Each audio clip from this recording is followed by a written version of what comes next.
Welcome back to another story on Infidelity Tales Lab. Before we begin, tell us, where in the world are you watching from? Now, let's dive into today's story. Chapter 1. The Perfect Storm.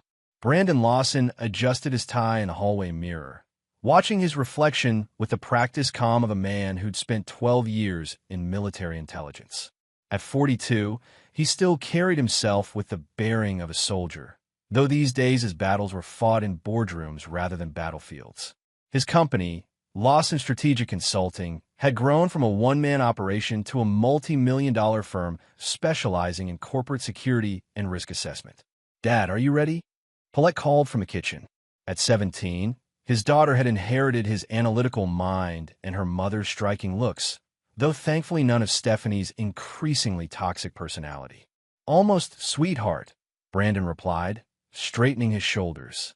Today would be challenging. Hosting Thanksgiving for both sides of the family always was, but this year felt different. The tension between him and Stephanie had reached a breaking point, and he suspected she was planning something. Stephanie emerged from their bedroom, looking immaculate in a cream-colored dress that probably cost more than most people's monthly salary. After 18 years of marriage, Brandon could read her like an open book. The slight tightness around her eyes, the way she held her jaw, she was angry about something, which meant everyone else would suffer for it. "The Gibbs family is coming at 2, right?" she asked, her voice carrying that particular edge that made Brandon's brother Earl nervous. "I hope Earl remembers to shower this time." Brandon bit back his first response. Earl had served 3 tours in Afghanistan before coming home to work construction. He was worth 10 of Stephanie, but she'd never seen it that way. "Earl's bringing his famous stuffing. Mom's excited to see everyone." "Wonderful," Stephanie muttered, already moving toward the kitchen where she began arranging flowers with sharp, aggressive movements. Brandon stepped onto their back deck, ostensibly to check the outdoor heater, but really to get some air. The November morning was crisp in their upscale neighborhood, where every lawn was perfectly manicured and every house worth north of $800,000. He bought this place to give Paulette stability and Stephanie the lifestyle she craved, but lately, it felt more like a prison. His phone buzzed with a text from Earl, bringing a surprise guest. "Hope that's okay." Brandon smiled for the first time that morning. Earl's surprises were usually good, probably some woman who'd finally gotten him to commit. His younger brother deserved happiness after everything he'd been through.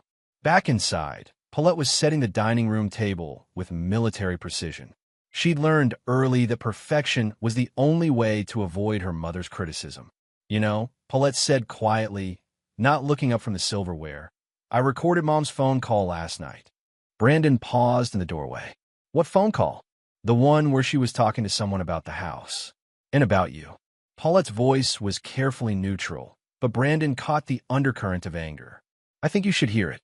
Before Brandon could respond, Stephanie's voice cut through the house like a blade. "Paulette, these napkins are folded wrong. How many times do I have to show you?" Brandon watched his daughter's shoulders tense, and something cold settled in his chest. 18 years of walking on eggshells, 18 years of watching Stephanie tear down everyone around her while playing the perfect wife in public. He was done. "I'll listen to it later," he told Paulette quietly. "After everyone leaves." The front door chimed, and Brandon could hear his mother's laugh mixing with Earl's deeper voice. The first guests had arrived, and the performance could begin. Chapter 2. Family Gathering. Vera Lawson embraced her son with the fierce love of a woman who'd raised 2 boys alone after her husband died in a factory accident. At 73, she was still sharp as a tack and had never quite warmed to Stephanie, though she kept her opinions mostly to herself. "Brandon, sweetheart, you look tired," she said, studying his face with a mother's concern. "Just busy with work, Mom." Brandon helped her with her coat, noting how Earl hung back slightly. His brother looked good, clean-shaven, wearing a nice shirt, and there was a lightness in his expression that Brandon hadn't seen in years. "So where's this mysterious guest?" Brandon asked. Earl grinned sheepishly. "She's parking the car. Her name's Carmen Barker, and before you ask, yes, she knows about my baggage." Carmen turned out to be a nurse practitioner with kind eyes and an easy laugh. She was exactly what Earl needed, someone who saw past his scars to the good man underneath. Brandon liked her immediately, which probably meant Stephanie would find something to criticize within minutes. As if summoned by his thoughts, Stephanie appeared in the foyer with her hostess smile firmly in place. "Earl, so good to see you." Her hug was perfectly calculated, warm enough to seem genuine, brief enough to avoid any real contact. "And you must be Carmen. Welcome to our home." Brandon watched Carmen's professional smile falter slightly at Stephanie's tone. His wife had a gift for making people feel simultaneously welcomed and judged. More guests arrived in waves. Stephanie's sister Marion Russell brought her husband Isaac and their twin boys, who immediately began running through the house despite Marion's half-hearted protests. Brandon's cousin Sidney Payne arrived with his wife Kelsey and their teenage daughter Lindsay, who gravitated toward Paulette like a lifeline. The house filled with the comfortable chaos of family gathering, but Brandon remained alert. Stephanie was performing beautifully, the gracious hostess, the devoted wife, but he caught the calculating looks she kept shooting his way. Something was coming. In the kitchen, Paulette moved between helping serve and staying close to Brandon. She'd always been sensitive to tension, and today it was thick enough to cut. "Dad," she whispered during a brief moment alone, "I need to show you something before dinner." Brandon was about to respond when Stephanie's voice cut across the kitchen. "Paulette, stop bothering your father and help me with the gravy." "She's not bothering me," Brandon said firmly. "She's helping." Stephanie's eyes flashed with genuine anger for just a moment before the mask slipped back into place. "Of course. I just meant. I know what you meant." The brief exchange was quiet, but Carmen noticed it from across the room. Brandon saw her glance at Earl with raised eyebrows. Great. Now his brother's girlfriend was getting a front-row seat to the dysfunction. As they moved into the dining room, Brandon found himself seated at the head of the table with Stephanie to his right and his mother to his left. The seating arrangement put Paulette directly across from him, and he noticed she kept her phone close at hand. The conversation flowed around topics both safe and familiar: Earl's construction projects, Sydney's work at the power company, Marion's kids' school activities. But underneath it all, Brandon felt the familiar tension building. Stephanie was drinking more than usual, and her comments were getting sharper. "So, Carmen," Stephanie said with false brightness, "Earl tells us you're a nurse. That must be fulfilling." The pause before fulfilling was just long enough to make it sound condescending. Carmen's smile remained polite, but Brandon saw her fingers tighten on her wine glass. "It is," Carmen replied evenly. "I work in emergency medicine, so every day is different." "How exciting. I imagine you see all sorts of interesting people." Brandon had heard enough. Carmen's being modest. "Earl told me she helped save a kid's life last month when their family was in a car accident." "Really?" Vera leaned forward with genuine interest. "Tell us about it." As Carmen launched into the story, Brandon noticed Stephanie's expression sour further. She hated when attention shifted away from her, especially when it went to someone she was trying to diminish. The meal continued with growing tension. Stephanie's comments became increasingly pointed. Subtle digs at Earl's job, backhanded compliments about Carmen's practical career choice, criticism of Marion's parenting disguised as concern for the boys. Brandon found himself studying his wife as if seeing her clearly for the first time. When had she become this person? Or had she always been this way, and he'd just been too busy building their life to notice? Paulette caught his eye and tapped her phone meaningfully. Whatever she'd recorded, it was important enough that she was willing to risk her mother's wrath to share it. As Stephanie rose to clear the main course, Brandon made his decision. "Actually, honey, why don't you sit down? Paulette and I can handle dessert. I'm perfectly capable of." "I know you are, but you've been working hard all day. Relax with our family." The word family hung in the air with unusual weight, and Brandon saw Stephanie's eyes narrow slightly. She was smart enough to know something had shifted, but not smart enough to back down. "Fine," she said, settling back in her chair with a wine glass that was fuller than it should be. "I'll just sit here and enjoy the company." Brandon followed Paulette into the kitchen, where she immediately pulled out her phone. "Dad, you need to hear this," she whispered urgently. "Last night, When you were at your meeting, Mom was on the phone with someone. I was coming downstairs for water, and I heard her talking about selling the house and taking half of everything. She said, Paulette's voice cracked slightly. She said you'd never see it coming. Brandon's blood turned to ice, but his expression remained calm. Play it. Chapter 3. The Recording. The audio quality was surprisingly clear. Paulette had positioned herself at the top of the stairs, and Stephanie's voice carried perfectly from the living room below. No, he has no idea. Brandon thinks he's so smart with all his military strategy bullshit, but he never sees what's right in front of him. A pause, then Stephanie's laugh, cold and calculating. Of course I've been planning this. You think I'm going to stay married to someone who thinks he's better than me? Please. I've got 18 years invested in this marriage, and I'm going to cash out properly. Another pause as the person on the other end spoke. The business is worth at least $3 million, probably more. The house is worth $800,000, and his retirement accounts are substantial. With the prenup being what it is, I'll get half of everything acquired during the marriage, which is basically everything except his military pension. Brandon's jaw tightened. The prenup had been Stephanie's idea, sold to him as protection for both of them. Now he understood why she'd been so insistent. Tomorrow at Thanksgiving dinner, I'm going to provoke him in front of his family. Get him to lose his temper, maybe even get physical. I've got Carmen lined up to witness everything, and with everyone there, it'll be perfect. Then I file for divorce Monday morning, claiming emotional and physical abuse. His precious reputation will be ruined, and I'll have all the leverage I need. Brandon's hands curled into fists, but he forced himself to remain calm. This was intelligence gathering now, and intelligence required a clear head. Yes, I know he's never hit me, but that's not the point. The point is making it look like he did, or at least like he was about to. Brandon's got this whole honorable soldier act, so he won't even defend himself properly. He'll just take it and try to do the right thing. The voice on the other end said something that made Stephanie laugh again. Oh, and the best part? I've been documenting every time he's worked late, every business trip, every missed family event. Emotional abandonment, putting work before family, it's all going to paint a picture of a man who never really cared about his wife and daughter. Brandon looked at Paulette, whose face was pale with rage and hurt. His daughter, their daughter, was just another pawn in Stephanie's game. The only thing I need to be careful about is Paulette. She's Daddy's little girl, so she might try to defend him, but she's 17. The court will listen to her, but they won't let her decide where she lives. And honestly, once I get the settlement, I might be better off with her living with Brandon anyway.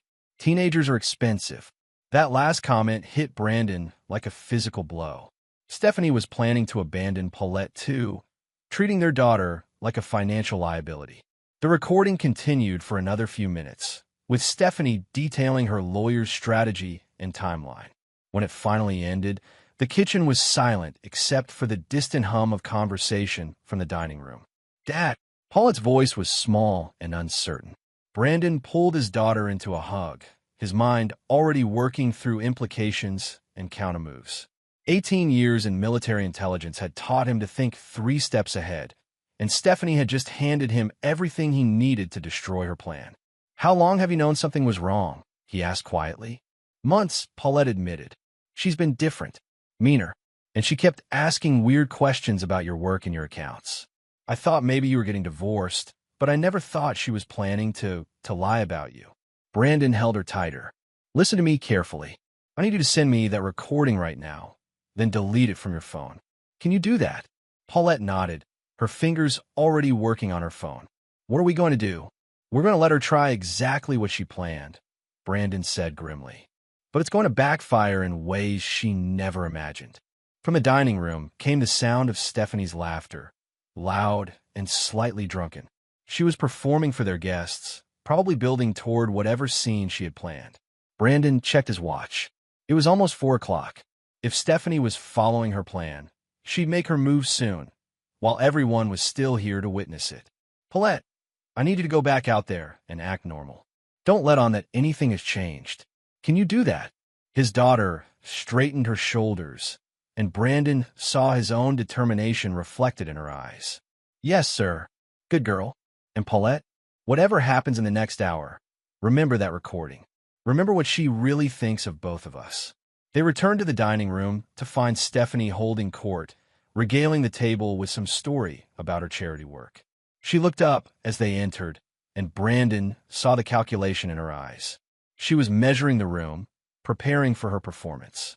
"There they are," she said brightly. "I was just telling everyone about the fundraiser next month.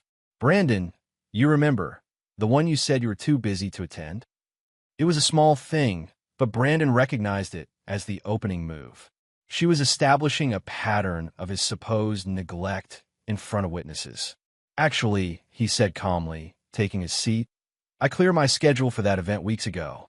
I'm looking forward to it." Stephanie's smile faltered for just a moment. That wasn't the response she'd expected. "Oh, well, I must have misunderstood." "Must have," Brandon agreed, his tone pleasant but his eyes cold.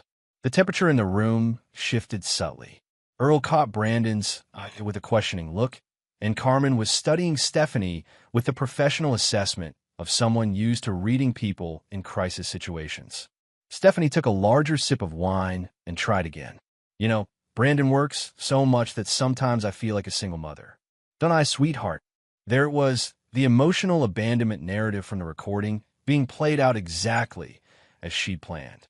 "I think," Vera said firmly, "that my son works hard to provide for his family, just like his father did."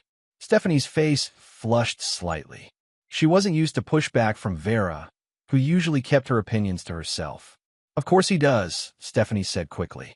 "I just meant that sometimes the balance gets a little—" "Mom," Paulette interrupted quietly, "maybe we should talk about this later?" Stephanie's eyes snapped to her daughter, and Brandon saw genuine anger there. Paulette was supposed to be staying quiet, not interfering with the script. "No, sweetheart, it's fine," Stephanie said, her voice tight. "I think it's important for family to be honest with each other." She was escalating, moving faster than Brandon had expected. Whatever triggers she planned to use, she was abandoning it for a more direct approach. "Honest," Brandon said quietly. "That's an interesting choice of words." Stephanie's eyes locked with his, and he saw the moment she realized that something had changed.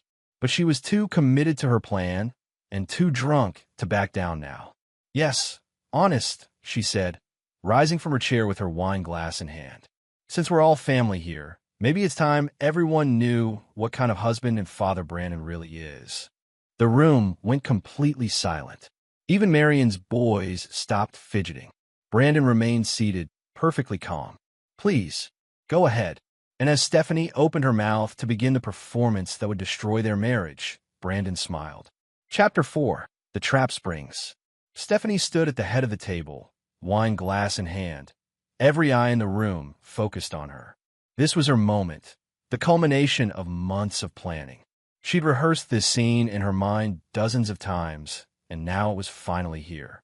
"I think you all deserve to know," she began, her voice carrying just the right note of wounded dignity, "what it's really like being married to someone who cares more about his work than his family." Brandon leaned back in his chair, utterly relaxed. "Please continue." His calm seemed to unnerve her slightly, but she pressed on. "For 18 years, I've been a single parent in everything but name. Brandon misses dinner, he misses school events, he misses birthdays. Even when he's physically here, he's always on his phone or his laptop, always somewhere else mentally." Around the table, family members shifted uncomfortably. This wasn't the usual family dinner conversation. "When was the last time we went on a real vacation together?" Stephanie continued, warming to her theme. "When was the last time he put his family first?" "Well," Earl said carefully, "I know Brandon's been working hard to build the business." "Don't defend him," Stephanie snapped, then immediately softened her tone. "I'm sorry, Earl. I know you love your brother, but you don't see what I see. You don't live with the constant emotional distance, the feeling that you're married to a stranger." Carmen was watching this unfold with obvious discomfort, while Vera's expression had gone stone cold. Marion looked like she wanted to disappear, and Sidney was studying his wine glass intently. "Mom," Paulette said quietly, "please don't do this." "No, sweetheart, it's time," Stephanie said, turning to face her daughter. "You deserve better than a father who's never really present." "We both do." That was when Brandon stood up. The movement was casual, unhurried, but something about it made the entire room tense. When he spoke, his voice was conversational, almost friendly. You know what, Stephanie? You're absolutely right. Everyone stared at him, including Stephanie, who clearly hadn't expected agreement. I've been working too much, Brandon continued. I have missed dinners and events. And you're right that I've been distant lately. He paused, studying his wife's face. What you haven't told everyone is why. Brandon, don't. See, about 6 months ago, I started noticing some inconsistencies. Phone calls that ended when I walked into the room. Credit card charges that didn't make sense. A wife who suddenly became very interested in my business finances and retirement accounts. Stephanie's face went pale, but she tried to maintain her composure. I don't know what you're implying. I'm not implying anything, Brandon said pleasantly. I'm stating facts. Would you like me to continue? The room was dead silent. Even the children seemed to sense that something momentous was happening. You see, Brandon continued, when you've spent 12 years in military intelligence, you develop certain skills. Pattern recognition, surveillance, investigation. He pulled out his phone. And when someone starts planning to destroy your life, you tend to notice. Brandon, stop this right now, Stephanie said, her voice rising. You're embarrassing yourself in front of our family. Our family. Brandon's tone remained calm, but there was steel underneath. You mean the family you were planning to abandon after taking half of everything I've built? Stephanie's wine glass trembled in her hand. I have no idea what you're talking about. Really? Because I have a recording that suggests otherwise. The words hit Stephanie like a physical blow. Her eyes darted frantically around the room, looking for an escape route or allies, but finding neither. You're lying, she said desperately. You're making this up too. Brandon tapped his phone, and Stephanie's voice filled the dining room. Tomorrow at Thanksgiving dinner, I'm going to provoke him in front of his family. Get him to lose his temper, maybe even get physical. The effect was instantaneous. Carmen's hand flew to her mouth. Earl's face went dark with anger, and Vera closed her eyes as if in pain. Marion stared at Stephanie in horror, while Sidney just shook his head. But Brandon wasn't done. He let the recording continue. Yes, I know he's never hit me, but that's not the point. The point is making it look like he did. Turn it off, Stephanie whispered, but her voice was lost in the damning audio of her own words. When the recording reached the part about Paulette being expensive, their daughter made a small, hurt sound that cut through everyone in the room. Stephanie's plan to portray herself as a victim was crumbling in real time. Brandon finally stopped the playback and looked at his wife with something approaching pity. You were right about one thing, Stephanie. It's time for honesty. Stephanie's face had gone from pale to flushed red, and her hands were shaking. The wine glass slipped from her fingers and shattered on the hardwood floor, dark red liquid spreading across the wood like blood. You bastard, she hissed. You had no right to record my private conversations. I didn't, Brandon said calmly. Paulette did. Our daughter, whom you just described to your lawyer as a financial liability, overheard your planning session and had the presence of mind to document it. All eyes turned to Paulette, who lifted her chin defiantly despite the tears in her eyes. I heard everything, Mom. Everything you said about Dad, about me, about taking half of everything and making everyone think he was abusive. Stephanie stared at her daughter in shock, then fury. You little bitch. How dare you? That was when she grabbed the coffee pot from the sideboard and hurled the scalding liquid directly at Brandon's face. Chapter 5. The Moment of Truth. The hot coffee caught Brandon across the left side of his face and shoulder, but his military training kicked in instantly. Instead of crying out or recoiling, he stepped forward, closing the distance between himself and Stephanie before she could grab anything else to throw. Jesus Christ! Earl jumped up from his chair, but Brandon held up a hand to stop him. Everyone stay back, Brandon said calmly, though coffee was dripping from his chin and his shirt was soaked. This is exactly what she wanted to happen. Stephanie stood frozen, coffee pot still in her hand, staring at Brandon in horror. This wasn't how it was supposed to go. He was supposed to lose his temper, maybe grab her, maybe shout. Instead, he was standing there like nothing had happened, his eyes cold and calculating. Carmen was already moving around the table with her medical bag. "Brandon, let me look at that." "I'm fine," he said, not taking his eyes off Stephanie. It wasn't hot enough to cause serious burns, just like she planned. Hot enough to look dramatic, not hot enough to actually hurt me. I didn't," Stephanie stammered, finally setting down the coffee pot with shaking hands.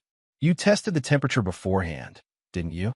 Brandon continued conversationally, pulling his ruined shirt away from his skin. "Probably multiple times, to make sure it would look bad without causing real damage. Because if you actually injured me, your victim narrative would fall apart." Paulette was staring at her mother with a mixture of disgust and amazement. "You really planned all of this?" "Sweetheart, you don't understand." "I understand perfectly," Paulette said, standing up from her chair. "I understand that you've been using me as a prop in your scheme to destroy Dad. I understand that you think I'm expensive and inconvenient. And I understand that you just tried to frame an innocent man for abuse." Stephanie's face crumpled, but whether from genuine remorse or continued manipulation was unclear. "I was trying to protect us. By lying." Vera's voice cut through the room like a blade. Brandon's mother had remained silent through most of the confrontation, but now she stood with the full authority of her 73 years. "By planning to destroy my son's reputation with false accusations?" "You don't know what it's like." "I know exactly what it's like," Vera snapped. "I raised 2 boys alone after their father died. I worked 3 jobs to keep food on the table and never once considered lying about abuse to get ahead. You're a disgrace." Stephanie whirled on the older woman, her mask finally slipping completely. "Don't you dare lecture me, you bitter old woman. You've never liked me, never thought I was good enough for your precious son." "You're right," Vera said simply. "I never did, because I could see exactly what you are." The room erupted in chaos. Marion was trying to usher her boys out. Sydney was arguing with Kelsey about whether they should leave, and Earl was torn between checking on Brandon and restraining himself from saying something he'd regret to Stephanie. But Brandon remained calm, almost eerily so. He walked to the kitchen, grabbed a dish towel, and began cleaning coffee off his face and neck. When he returned, the room gradually quieted. "Stephanie," he said quietly, "I want you to pack a bag and leave. Tonight. You can't throw me out of my own house." "Actually, I can." Brandon's voice was still calm, but there was finality in it now. "The house is in my name alone, purchased before our marriage. According to our prenup, the one you insisted on, you have no claim to it." Stephanie's eyes widened as she realized the trap she'd built for herself. "But the recording proves premeditation," Brandon continued. "It proves you plan to falsely accuse me of abuse, that you've been plotting to commit fraud, and that you've been manipulating our daughter. Any lawyer worth their salt will tear you apart with this evidence." "Daddy," Paulette said quietly, "what about Mom's stuff?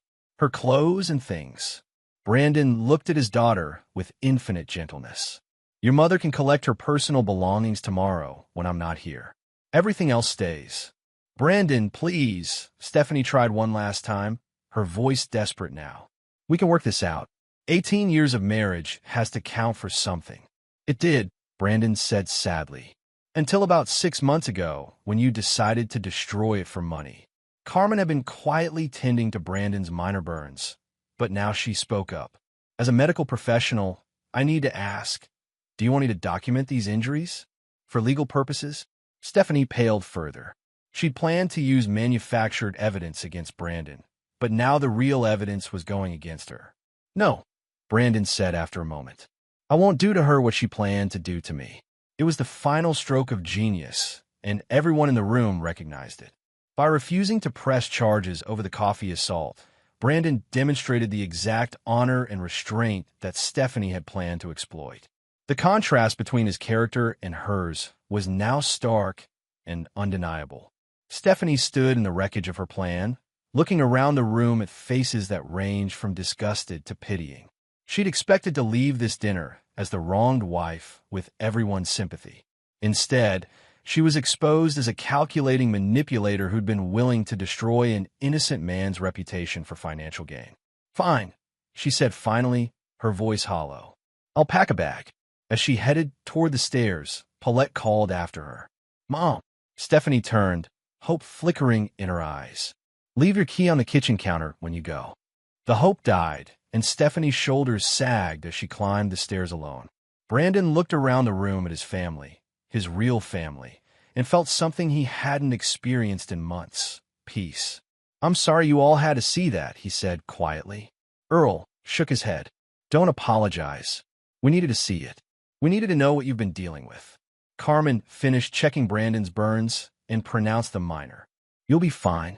A little aloe, maybe some ibuprofen for any swelling." "Thank you," Brandon said. "And Carmen, I'm sorry your first Thanksgiving with US was eventful." She smiled wryly. "Honey, I work in emergency medicine. This isn't even close to the worst Thanksgiving I've seen." The tension in the room began to ease as the family processed what had just happened. Upstairs, they could hear Stephanie moving around, presumably packing. 20 minutes later, she came back downstairs with a suitcase and her purse. She avoided eye contact with everyone, dropped her house key on the kitchen counter with a sharp click, and headed for the front door. Just before she reached it, she turned back one last time. "This isn't over, Brandon." He met her gaze steadily. "Yes, it is." After she left, the house fell silent except for the ticking of the grandfather clock in the hallway. Brandon sank into his chair, suddenly feeling every one of his 42 years. "Dad," Paulette's voice was small and uncertain. "Come here, sweetheart." She moved to his side, and he wrapped his arms around her.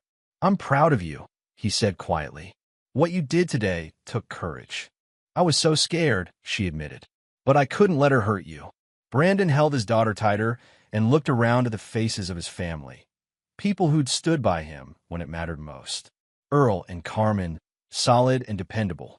His mother, fierce in her loyalty. Even Marion and Sydney, who'd witnessed something ugly and chosen the right side. The Thanksgiving dinner was ruined, but something more important had been saved. Chapter 6: Aftermath and Revelations. The next 3 days passed in a blur of phone calls, legal consultations, and damage control. Brandon had immediately contacted his attorney, Randy Douglas, who'd listened to the recording with professional satisfaction. "This is a gift," Randy had said bluntly. "She's handed us everything we need to not only defend against her planned accusations, but to go on the offensive. Fraud, conspiracy, attempted extortion. We could probably get her charged criminally if you wanted to pursue it." Brandon sat in Randy's downtown office, still wearing the faint marks of his coffee burns. "I don't want to destroy her. I just want her out of our lives." "Understood, but we need to be strategic here. She's not going to go quietly, and her lawyer's going to try to spin this somehow. We need to be prepared for anything." Randy was right. Stephanie's attorney, a shark named Darren Goldberg who specialized in high-asset divorces, had already been calling. The narrative had shifted from victimized wife to concerned mother trying to protect her daughter from an unstable father. "It's weak," Randy assured Brandon, "especially with Paulette's testimony and the recording. But Goldberg's good at making weak cases look strong in front of the right judge." Brandon nodded, his mind already working through contingencies. "What about Paulette? Can Stephanie force visitation?" "She can try, but your daughter is 17. Most judges will listen to her preferences, especially given the circumstances." Randy leaned back in his chair. "The real question is what Stephanie's going to do next. Women like her don't usually just accept defeat." Brandon was getting the same sense. He knows Stephanie for nearly 20 years, and giving up wasn't in her nature. She'd regroup, find a new angle, and come back swinging. His phone buzzed with a text from Earl. "Stephanie's been calling around the family, trying to get people on her side. Thought you should know." Brandon wasn't surprised. Stephanie would try to control the narrative, paint herself as the wrong party despite the evidence. Some people would believe her. People always wanted to believe there were two sides to every story, even when there clearly weren't. That evening, Brandon and Paulette sat in their kitchen, sharing takeout Chinese food and trying to process the last few days. The house felt different without Stephanie's presence, quieter, but also somehow lighter. "Dad," Paulette said, picking at her low mane, "why did you stay with her so long? If you knew what she was like." It was a fair question, and one Brandon had been asking himself. "I think," he said slowly, "I wanted to believe she could change. And I was focused on providing for our family, building something stable for you. I didn't want to admit that the foundation was rotten. But you must have seen signs before now. Brandon set down his chopsticks and really looked at his daughter. At 17, she was already showing signs of the strong woman she'd become. Intelligent, perceptive, willing to stand up for what was right even when it was difficult. I saw them, he admitted. The way she talked about people when they weren't around. How she treated service workers. The little cruelties that she passed off as honesty. He paused. I told myself it wasn't that bad, that everyone had flaws. But deep down, I think I knew. So why didn't you leave? Because of you, Brandon said simply. I couldn't bear the thought of not seeing you every day, of you growing up in a broken home. I thought I was protecting you by keeping the family together, but really I was just protecting myself. Paulette reached across the table and took his hand.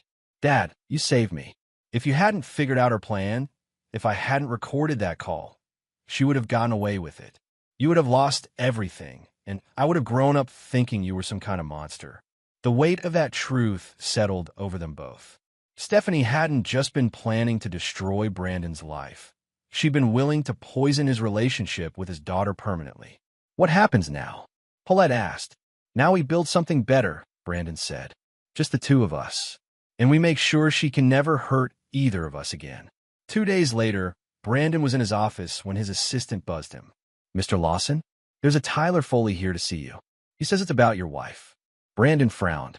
He didn't recognize the name. Send him in. Tyler Foley turned out to be a private investigator, a thin, nervous man with sharp eyes and a manila folder clutched in his hands. Mr. Lawson, I apologize for coming unannounced, but I have information about your wife that I think you need to see. Ex-wife, Brandon corrected automatically. What kind of information? Tyler opened the folder and spread photographs across Brandon's desk. I was hired 6 months ago to follow you. Document your activities, your schedule, anyone you met with. Standard surveillance for a divorce case. Brandon studied the photos, himself leaving the office, meeting with clients, picking up Paulette from school. All innocent activities, but he could see how they might be twisted in the right hands. Who hired you? Mrs. Lawson. But here's the thing.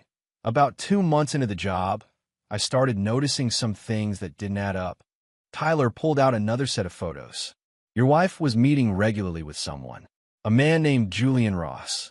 Brandon's blood went cold. Julian Ross was one of his competitors, a former military contractor who'd started his own security firm about 5 years ago. They'd bid against each other on several major contracts, and Ross had always struck Brandon as the type who'd do anything to win. They've been meeting for months, Tyler continued. At first I thought it was an affair, but then I realized they were talking business. She was giving him information about your company, client lists, bid strategies, proprietary security protocols. The betrayal was staggering. Not only had Stephanie been planning to destroy their marriage, she'd been selling out his business to a competitor. Why are you telling me this? Brandon asked. Tyler looked uncomfortable. Because when I realized what was really happening, I tried to back out. Mrs. Lawson, she threatened me. Said she'd make sure I never worked in this city again if I didn't deliver what she wanted. And what did she want? Photos of you with other women. Evidence of infidelity, real or manufactured. When I told her I couldn't fake evidence, she got very angry. Tyler pulled out his phone and played a recording. She made some threats that, frankly, scared me. Stephanie's voice filled the office. I don't care what you have to do. Follow him into hotel bars. Hire some woman to approach him, whatever it takes. I need proof that he's cheating, and I need it before Thanksgiving. Jesus, Brandon muttered. It gets worse, Tyler said. When I refused, she told me she had other ways to get what she needed. Said she'd make sure you looked like an abusive husband one way or another. Brandon leaned back in his chair, pieces of the puzzle falling into place. Stephanie hadn't just been planning a simple divorce. She'd been orchestrating a complete destruction of his life and business. The false abuse allegations were just one part of a larger strategy. Mr. Foley, Brandon said carefully, would you be willing to testify to all of this? That's why I'm here, Tyler replied. What she's doing isn't just divorce fraud, it's corporate espionage. And I don't want any part of it. After Tyler left, Brandon sat alone in his office, staring at the photographs spread across his desk. Stephanie's betrayal ran deeper than he'd imagined. She hadn't just been planning to take half of what he'd built. She'd been actively working to destroy it. He picked up his phone and called Randy Douglas. "Randy, we need to talk, and you're going to want to record this conversation." Chapter 7. The Counterattack. Brandon's war room was his home office, transformed overnight into a command center with whiteboards, timelines, and evidence charts that would have made his old intelligence unit proud. Randy Douglas sat across from his desk, reviewing Tyler Foley's photographs and recordings for the third time. "This changes everything," Randy said, setting down the last folder. "She's not just committing divorce fraud.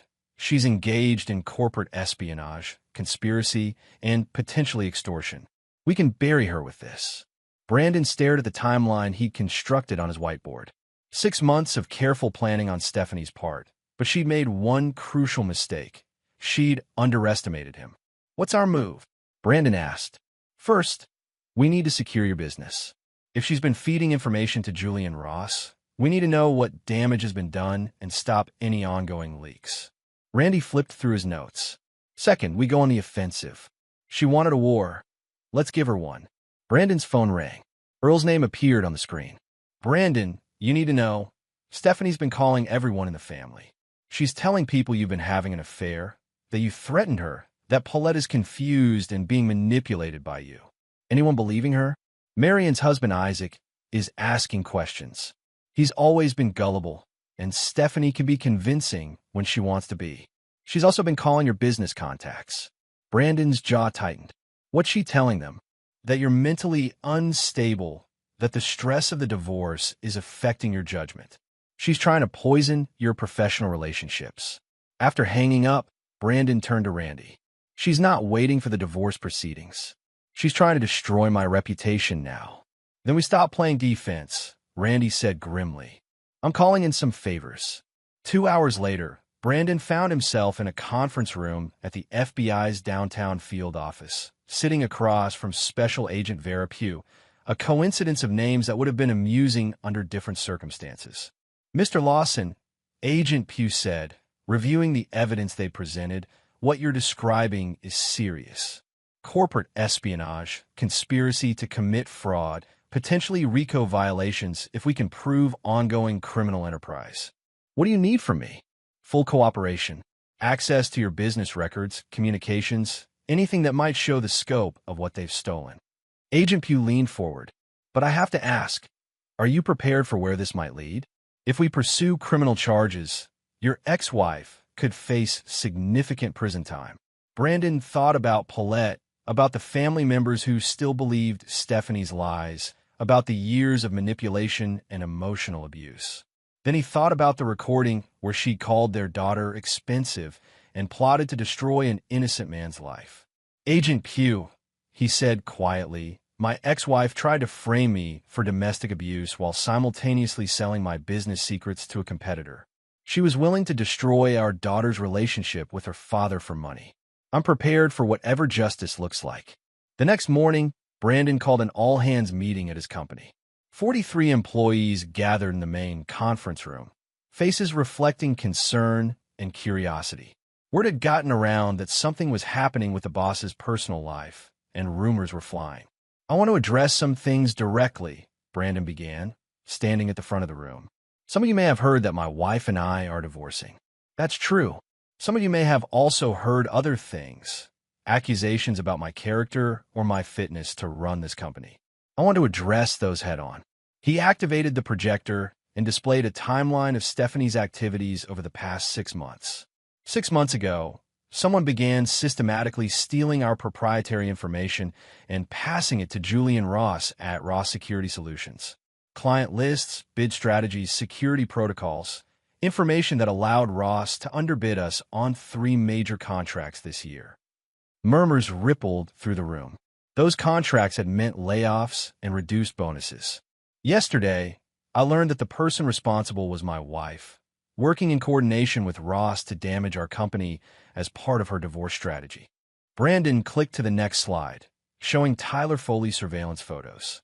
She hired a private investigator to document her activities, not realizing that he would eventually come forward with evidence of her crimes. Another click brought up key excerpts from the recordings. I want you all to hear this directly, so there's no confusion about what happened. As Stephanie's voice filled the room, detailing her plans to destroy Brandon's reputation and business, the employees' expressions shifted from confusion to outrage. These people had worked hard to build the company, and Stephanie had been willing to destroy their livelihoods for personal gain. Effective immediately, Brandon continued after the recording ended, we're implementing new security protocols. All client information is need-to-know only. We're also pursuing full legal action against both my ex-wife and Julian Ross. Joey Wyatt, the head of IT, raised his hand. Boss, what about the contracts we lost? If Ross was cheating, shouldn't those be voided? That's exactly what we're pursuing, Brandon confirmed. Randy Douglas is working with our clients to review the bidding process. If we can prove Ross used stolen information, those contracts will be rebid. After the meeting, Brandon felt a weight lifting from his shoulders. His team now knew the truth, and their support was unwavering. Several employees approached him privately to express their disgust at Stephanie's actions and their commitment to the company. But the real test came that afternoon when Julian Ross himself showed up at Brandon's office. Brandon, Ross said, strolling in without an appointment, I hear you're having some domestic troubles. Julian, Brandon didn't get up from his desk. I was wondering when you'd show up. Ross took a seat uninvited, projecting casual confidence that didn't quite reach his eyes. Look, I don't know what Stephanie's been telling you, but whatever arrangement she thinks we had. I have recordings, Julian. Photos. Bank records showing payments from your company to her personal account.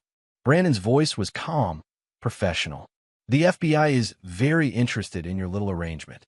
Ross's facade cracked slightly. The FBI? Brandon, let's be reasonable here. Business is business. If your wife offered me information, was I supposed to refuse? You were supposed to report it, Julian. Corporate espionage is a federal crime. Corporate espionage? Ross laughed, but it sounded forced. Come on, Brandon. She told me some things about your bidding strategies. That's hardly. Brandon slid a folder across his desk. Take a look. Ross opened it to find copies of his own company's revised bids, submitted hours after Stephanie's meetings with him, using information that could only have come from Brandon's secure files. You used our proprietary security assessments, Brandon continued. You copied our client relationship strategies. You even used our subcontractor network, information that took us years to develop. Brandon leaned forward. That's not casual intelligence gathering, Julian. That's systematic theft. Ross closed the folder, his cockiness completely gone now. What do you want? I want you to withdraw your bids on the 3 contracts you won using our information. I want you to publicly admit that your company engaged in unethical practices. And I want you to cooperate fully with the federal investigation. And if I don't, Brandon smiled coldly, then you'll find out what 18 years in military intelligence taught me about destroying enemies. Your choice, Julian. After Ross left, considerably less confident than when he'd arrived, Brandon allowed himself a moment of satisfaction. Stephanie's plan was unraveling completely, taking down her co-conspirator in the process.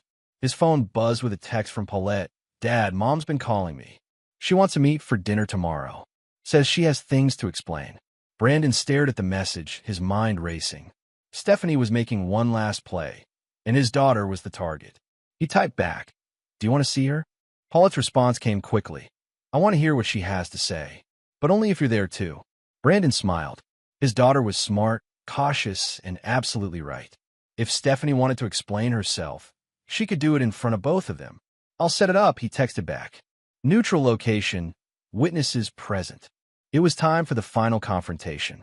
Chapter 8. The final confrontation.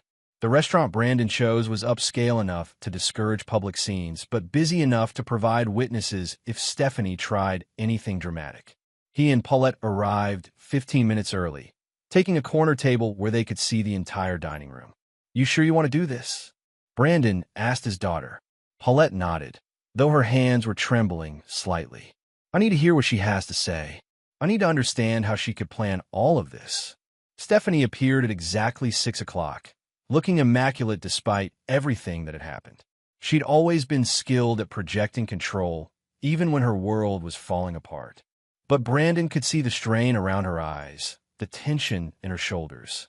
"Thank you for agreeing to meet," she said, settling into her chair with careful grace. "Mom," Paulette said quietly, "why?" Stephanie's composure cracked slightly at her daughter's simple question. "Sweetheart, you have to understand. I was trying to protect us. Your father, he's not the man you think he is." "Stop," Brandon said firmly. "We're not doing this. Paulette heard your planning call, Stephanie. She knows exactly what you were trying to do." She heard part of a conversation taken out of context. Stephanie shot back.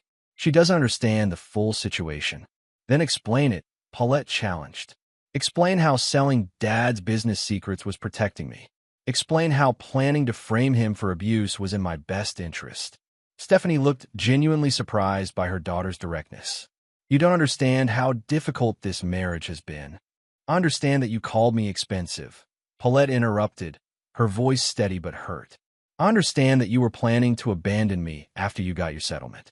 I understand that you were willing to destroy my relationship with my father for money." "That's not," Stephanie started, then stopped.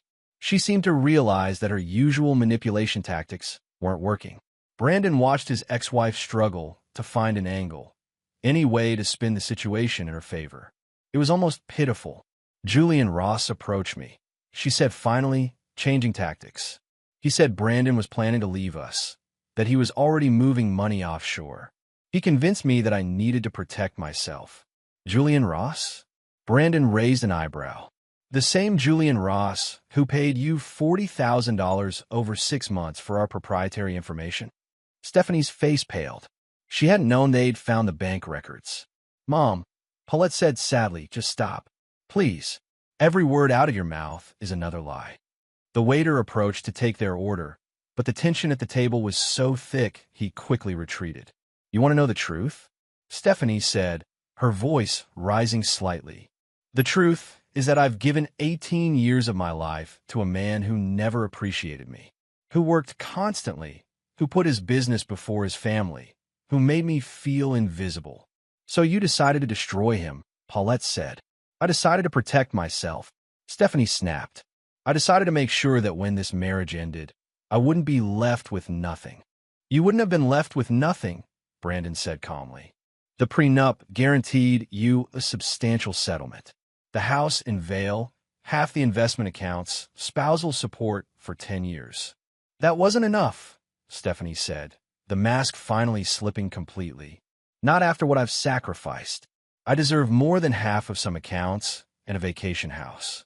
And there it was, the real Stephanie, the one Brandon had glimpsed in unguarded moments over the years. Not a victim, not a woman protecting herself, but someone who believed the world owed her whatever she wanted. "You deserve what you earned," Brandon replied. "And you earned a divorce settlement, not the right to commit fraud." "Fraud?" Stephanie laughed bitterly. "Everything I told Julian was information I learned as your wife. Community property extends to intellectual assets in some states. Not in this state, and not when it's stolen for criminal purposes," Brandon said. "Your lawyer should have explained that to you." Stephanie's confidence faltered again. "My lawyer said." "Your lawyer is about to be very busy defending himself," Brandon interrupted. "Conspiracy charges tend to complicate things." The color drained from Stephanie's face completely. "What are you talking about?" Brandon pulled out his phone and showed her a news article from that morning. "Local attorney under investigation for divorce fraud scheme. Darren Goldberg's practice is being reviewed by the state bar," Brandon explained.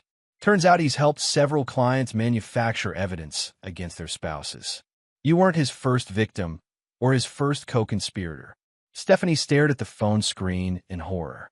"But he promised that everything would be legal." "He lied," Paulette said simply. "Just like you lied to Dad and to me and to our whole family." Stephanie looked between her daughter and ex-husband, seeming to finally understand that she'd lost completely. Her plan had backfired.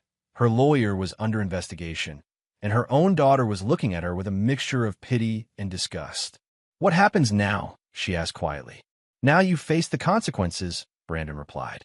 "The FBI has enough evidence to charge you with corporate espionage, conspiracy, and attempted fraud. Julian Ross is cooperating with their investigation. Julian's cooperating? Stephanie's voice was barely a whisper. He threw you under the bus the moment they showed him the evidence, Brandon confirmed. Claimed you seduced him into the scheme, that he was just a victim of your manipulation. Stephanie's shoulders sagged as the last of her defenses crumbled. I never meant for it to go this far. Yes, you did, Paulette said firmly. You planned every detail. You practiced your victim story. You tested the coffee temperature. Her voice grew stronger with each word. You meant for it to go exactly this far. You just never planned on getting caught.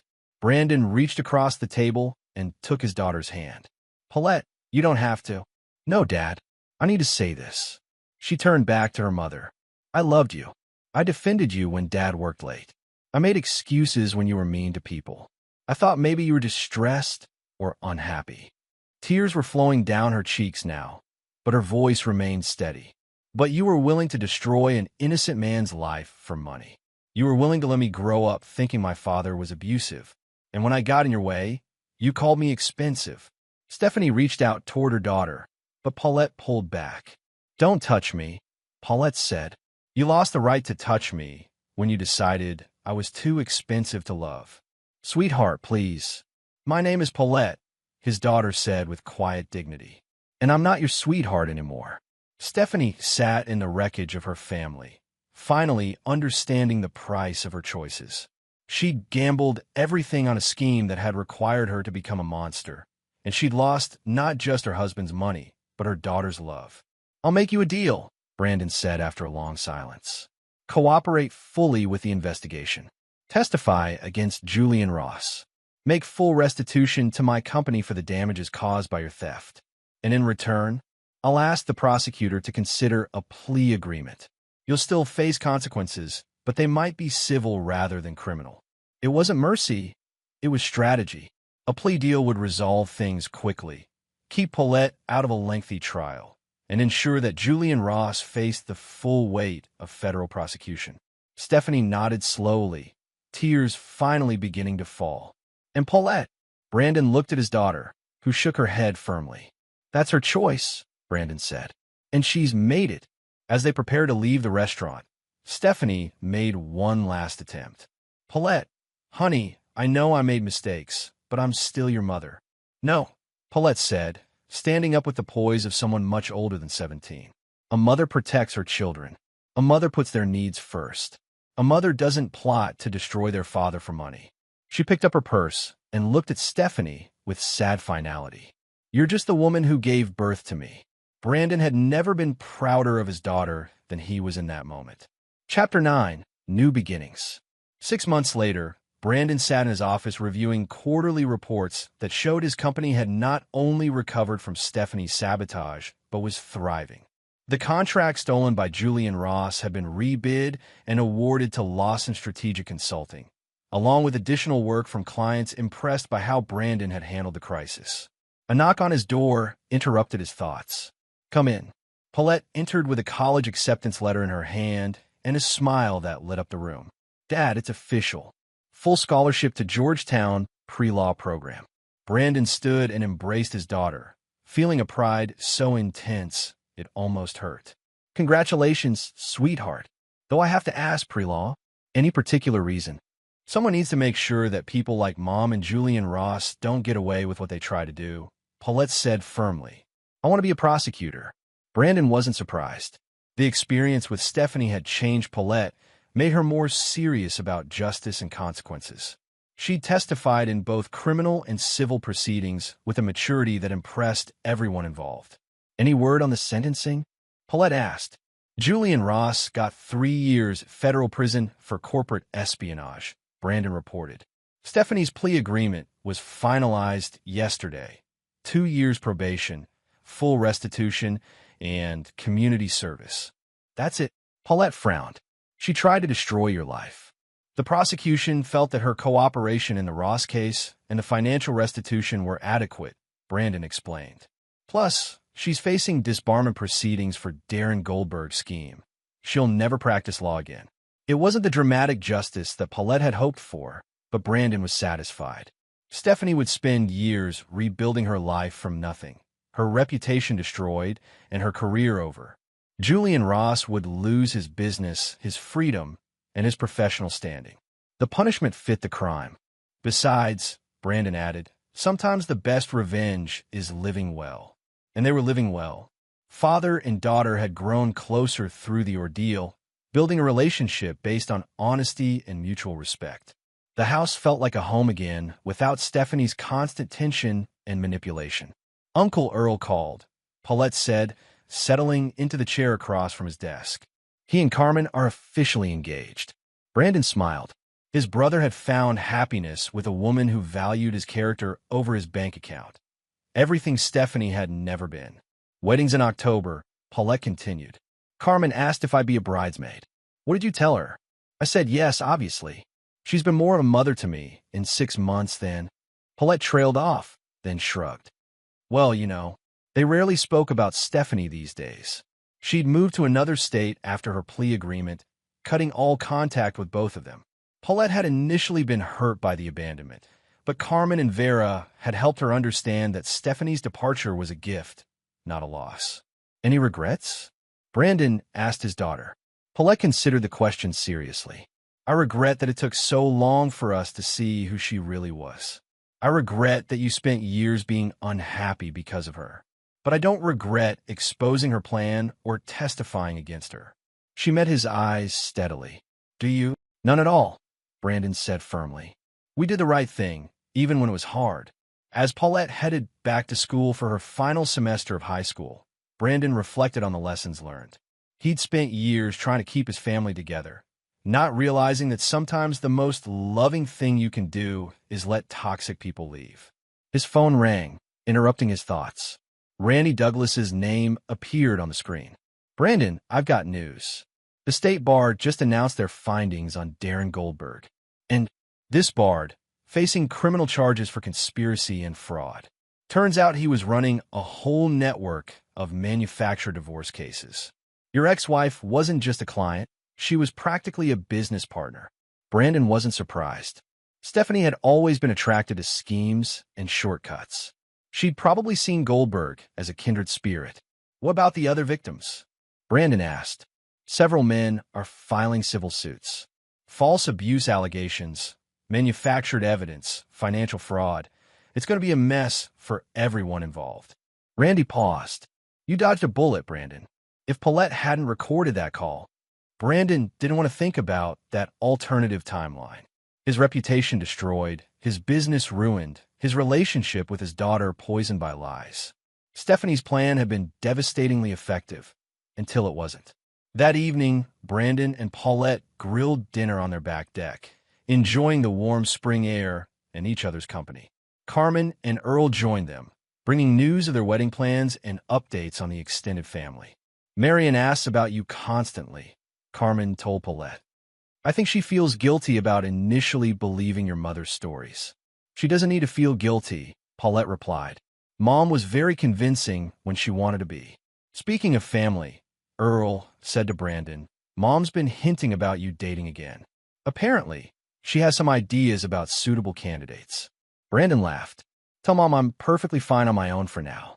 Paulette and I are building something good here.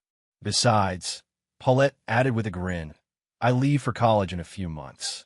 Dad needs time to figure out what to do with all his freedom. Maybe I'll travel, Brandon mused. See some of the world that doesn't involve corporate security assessments. Or, Carmen suggested gently, you could just enjoy being happy. You've earned it. As the evening wound down and their guests headed home, Brandon and Paulette cleaned up together in comfortable silence. The kitchen where Stephanie had once raged about Paulette's napkin folding now felt peaceful and warm.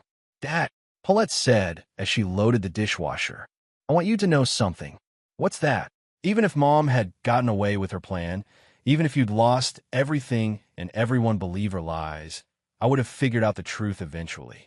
And I would have stood by you. Brandon felt tears sting his eyes. How can you be so sure?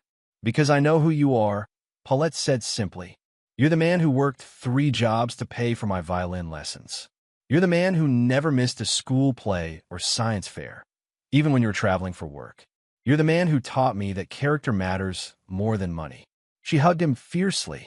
Mom could lie about a lot of things, but she couldn't change 18 years of you being an amazing father. Later, after Paulette had gone to bed, Brandon stood on his deck looking out at the neighborhood he'd worked so hard to afford. The houses were still expensive and impressive, but they no longer felt like prisons. They were just houses, and he'd learned that home wasn't about the building. It was about the people who loved you unconditionally. His phone buzzed with a text from an unknown number. "I hope you're happy with what you've done. You destroyed our family." Brandon recognized Stephanie's writing style, even from a new phone number. For a moment, he considered responding, then simply deleted the message and blocked the number.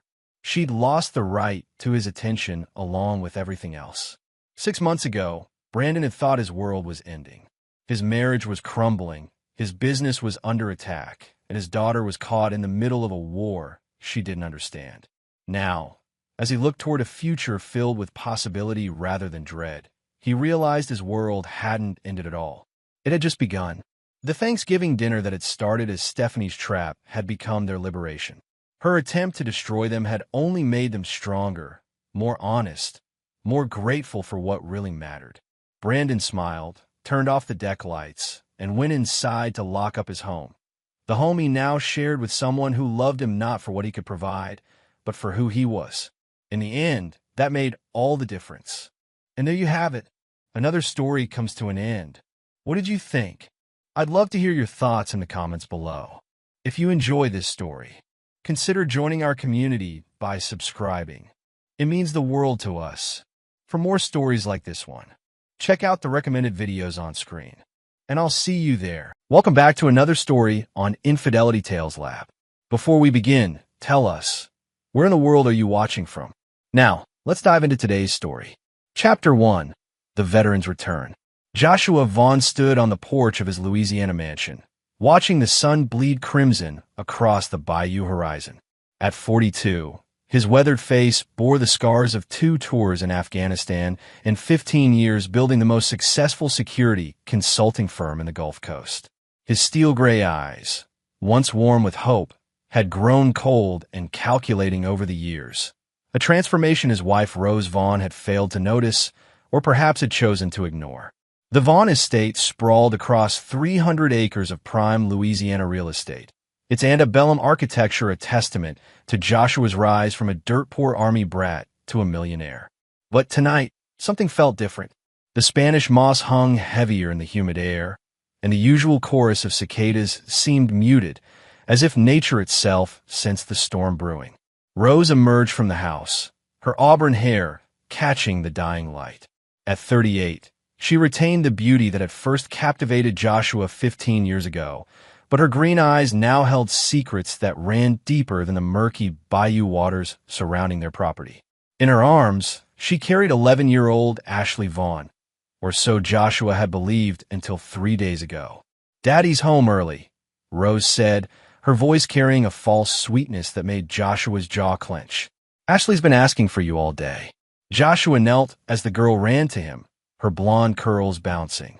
The DNA test results burned in his jacket pocket like a brand. Ashley wasn't his daughter. She was the product of Rose's affair with Deputy Sheriff Glenn McLean, a fact that had shattered Joshua's world when a private investigator delivered the proof. But Joshua Vaughn was not a man who broke. He was a man who planned. He was a man who waited. And he was a man who never forgot a betrayal. "How was your day, sweetheart?" he asked Ashley, his voice steady despite the rage building in his chest.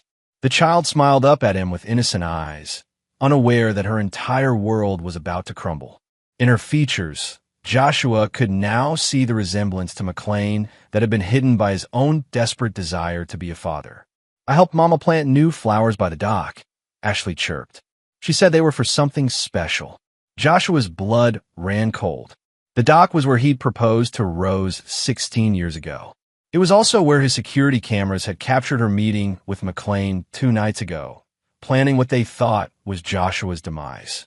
Rose's hand found his shoulder, her touch now feeling like ice. "I thought we might take the boat out tomorrow," she suggested. "Just the 3 of us. Like old times." Joshua stood slowly, his mind racing through the intercepted phone calls, the secret bank accounts, and the life insurance policy Rose had doubled without his knowledge. She wasn't just unfaithful. She was planning to make herself a widow. "That sounds perfect," he replied, his smile as cold as winter steel. "Just like old times." As they walked back toward the house, Joshua's phone buzzed with a text from his most trusted associate, a former Marine named Oliver Jacobson. Package delivered. Stage 1 complete. The game was already in motion. Chapter 2. Wolves in Sheep's Clothing. The following morning, Joshua sat in his mahogany-paneled office, reviewing security footage on multiple monitors. His company, Vaughn Security Solutions, provided protection services for oil executives, politicians, and anyone else who could afford his premium rates. But today, he was using his resources for a more personal mission. Oliver Jacobson entered without knocking, a privilege earned through 5 years of unwavering loyalty and shared combat experience. The 35-year-old ex-Marine moved with the fluid grace of a predator, his scarred hand steady as he poured himself coffee from Joshua's private reserve. McLean took the bait, Oliver reported, settling into the leather chair across from Joshua's desk. "He thinks he's being recruited for a high-paying security gig in Texas. The job interview is set for tomorrow night at the Old Treem warehouse." Joshua nodded, never taking his eyes off the monitor showing Rose in their bedroom, talking animatedly on her phone. He'd had the house wired months ago during a routine security upgrade, a decision that now proved prescient. "And Rose, still planning your little boat trip," Oliver said grimly. "My contact at the marina confirms she's been asking about the tides and currents. Want to know the best time for disposal." The words hung in the air like smoke. Joshua had built his fortune on his ability to read people, to anticipate their moves before they made them. Rose's betrayal hadn't surprised him. Her murderous intent had simply confirmed what he'd already suspected about her true nature. "There's more," Oliver continued, his voice dropping to a whisper. "I traced the insurance policy. Rose has been in contact with someone in the DA's office. They're planning to frame your death as a mob hit, something related to your government contracts." Joshua's laugh was devoid of humor. His wife wasn't just an adulteress and would-be murderer. She was working with corrupt officials to ensure her plan succeeded. The web of betrayal ran deeper than he'd imagined. "Who in the DA's office?" "Assistant DA Randall Sprague. Turns out he's been taking payments from McLean for years. They got a whole network, judges, cops, prosecutors. They call themselves the Bayou Brotherhood." Joshua stood and walked to his wall safe, retrieving a thick folder marked contingency. Inside were detailed dossiers on every corrupt official in 3 parishes, compiled over years of careful investigation. He'd always known this day might come. "Phase 2 begins tonight," Joshua said, handing Oliver a sealed envelope. "Make sure our friend Judge Barry Ryan receives this evidence of Sprague's corruption. Let them start eating each other alive." As Oliver left, Joshua's phone rang. Rose's voice was honey-sweet. "Darling, I've arranged for Ashley to stay with my sister tomorrow night. I thought we could have some alone time on the boat." "Perfect," Joshua replied. "I'll bring the champagne." After hanging up, he opened his laptop and began typing an encrypted message to his offshore accounts. By tomorrow night, everything would be in motion. Rose wanted to play with fire. She was about to discover that Joshua Vaughn was the Inferno. Chapter 3. The Gathering Storm. That evening, Joshua sat in his study, reviewing the final details of his plan while Ashley did homework at the coffee table nearby. The innocence on her face made his heart ache. She was a pawn in adult games she couldn't understand. Despite learning she wasn't his biological daughter, Joshua found he still cared for her. She was another victim of Rose and McLean's web of lies. Rose entered, dressed in a black cocktail dress that Joshua now realized was chosen for its ability to hide bloodstains. She kissed his cheek, her lips cold as marble. "I'm eating my book club tonight," she announced. "We're discussing that new thriller about the woman who kills her husband for insurance money." The irony in her voice was unmistakable. "Enjoy your evening," Joshua replied, not looking up from his papers.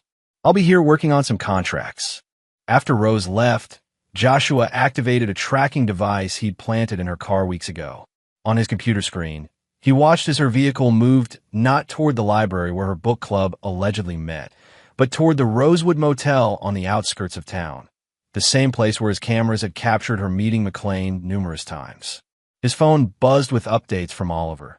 McLean just arrived at the motel. Sprague is already there. Looks like they're having a planning session. Joshua smiled grimly. Let them plan. While they schemed in that dirty motel room, he was orchestrating their destruction with military precision. Uncle Josh, Ashley's voice broke through his thoughts. She'd been calling him that since learning about her parentage, a small kindness that touched his hardened heart. Are you and Mama getting divorced? The question hit him like a physical blow. Children always sensed more than adults gave them credit for. Joshua closed his laptop and knelt beside her. Why would you ask that, sweetheart? She's been acting weird, and she keeps making phone calls where she whispers. Plus, she threw away all the pictures of our family trips. Ashley's blue eyes, McLean's eyes, filled with tears. I don't want you to go away. Joshua pulled her into a gentle embrace, his rage at Rose doubling. It was one thing to betray him, another entirely to traumatize an innocent child with her schemes. I'm not going anywhere, he promised, and meant it. Your mama and I have some things to work out, but you'll always be safe. I'll make sure of it. As he tucked Ashley into bed an hour later, Joshua's phone lit up with another message from Oliver. They're on the move. Rose is heading to Sprague's office. McLean went to the sheriff's station. Something's happening tonight. Joshua checked his watch. 9:47 p.m. Phase 3 would begin at midnight. Returning to his study, he opened a secure video link to 6 different locations around Louisiana. On each screen, former military associates he'd placed in strategic positions over the years gave him silent thumbs-up signals. The network he'd built wasn't for business. It was for war. At 11:30 p.m., Joshua received the call he'd been expecting. Mr. Vaughn, the voice belonged to Deputy Mark Reyes, one of the few honest cops left in the parish. We've had reports of suspicious activity at your property. I'm heading over with backup to check things out. I appreciate your concern, Deputy, Joshua replied calmly. But everything's quiet here. Sir, we have reason to believe there may be an attempt on your life tonight. Please stay inside and lock your doors. Joshua smiled as he hung up. The web was tightening, but not around him. By dawn, the Bayou Brotherhood would learn what happened when they threatened Joshua Vaughn's family. Outside, the Louisiana night hummed with the sounds of creatures that knew how to survive in hostile territory. Inside his mansion, surrounded by the trappings of his success, Joshua Vaughn prepared for war. Chapter 4, Blood Brothers. The abandoned Treem warehouse stood like a rusted monument to industrial decay on the outskirts of New Orleans. At 11:45 p.m., Deputy Glenn McLean pulled his cruiser into the shadows, checking his service weapon one final time. The text message had been simple. Job interview. Come alone. Warehouse 7. McLean was a mountain of a man at 6'4", his linebacker frame barely fitting behind the steering wheel. 15 years on the force had taught him to trust his instincts, and right now, those instincts were screaming danger. But the promise of a 6-figure security job in Texas was too tempting to ignore, especially with Rose pushing him to eliminate Joshua sooner rather than later. Inside the warehouse, shadows danced in the moonlight, streaming through broken windows. McLean drew his weapon as footsteps echoed from the darkness. Deputy McLean? A voice called out. I'm Oliver Jacobson, representing the client. McLean relaxed slightly as a figure emerged from the shadows, a lean man in tactical gear with the bearing of a professional soldier. You're late, McLean said, holstering his weapon. Traffic, Oliver replied with a cold smile. Shall we discuss your qualifications? What happened next took less than 30 seconds. Oliver moved with predatory grace, disarming McLean with a combat technique the deputy had never seen. McLean found himself zip-tied to a metal chair, Oliver standing over him with a tablet showing surveillance footage. Let's start with your relationship with Rose Vaughn, Oliver said pleasantly. On the screen, McLean watched himself and Rose in passionate embrace at the Rosewood Motel. Then the footage shifted to their conversation planning Joshua's death. Finally, it showed McLean meeting with Assistant DA Randall Sprague to discuss bribes and evidence tampering. You're making a mistake, McLean growled, testing his restraints. I'm a cop. People will look for me. Actually, they won't, Oliver replied, showing McLean another video. This one showed Sheriff Virgil Bruce counting cash while discussing which cases to bury. Your boss is on our payroll now. Amazing what evidence of corruption can accomplish. McLean's blood ran cold. The Bayou Brotherhood had been his insurance policy. Corrupt officials protecting each other in a web of mutual blackmail. But somehow, Joshua Vaughn had turned their own tactics against them. What do you want? McLean asked, his voice hoarse. Oliver pulled up a chair, his expression almost friendly. Simple. You're going to help us stage a little drama tomorrow night. Your girlfriend thinks she's going to make herself a widow. Instead, you're both going to learn what happens when you threaten Joshua Vaughn's family. As Oliver explained the plan, McLean realized he was trapped in a game where the rules had been written by someone far more dangerous than anyone he'd ever encountered. Joshua Vaughn wasn't just a businessman. He was a strategist who'd been planning this revenge for months. Meanwhile, across town, Rose Vaughn sat in Assistant DA Randall Sprague's office, reviewing the final details of their plan. Sprague was a thin, nervous man whose ambition had long ago outstripped his courage. His office walls were covered with commendations and photos with politicians, but his hands shook as he poured whiskey. The boat will go down in the deep water off Devil's Bayou, Rose explained, her voice clinical. Glenn will make sure the body is never found. You'll handle the investigation, making sure it gets classified as a mob hit. And the girl? Sprague asked. Rose's green eyes turned cold as Arctic ice. Ashley isn't Joshua's daughter. Once he's dead, I'll have DNA tests done proving McLean is the father. The inheritance goes to my son's father, essentially to me through McLean. Sprague nodded, though something in Rose's tone made him uneasy. There was a ruthlessness in her voice that reminded him why he'd originally been attracted to her, and why he now feared her. The insurance money clears next week, Rose continued. $2 million, plus the estate, plus Joshua's business assets. We'll be set for life. What neither of them knew was that Joshua's security network had been recording every word. In his study, Joshua watched the conversation with the detached interest of a scientist observing lab rats. These people had underestimated him catastrophically. His phone buzzed with a message from Oliver. Package secured. Subject is cooperative. Joshua smiled and typed back. Phase 4 begins at dawn. Chapter 5, The Judas Kiss. Dawn broke gray and humid over the Louisiana bayou, the air thick with the promise of storms. Joshua sat on his porch, drinking coffee and watching the mist rise from the dark water. To any observer, he appeared relaxed, a successful man enjoying a quiet morning.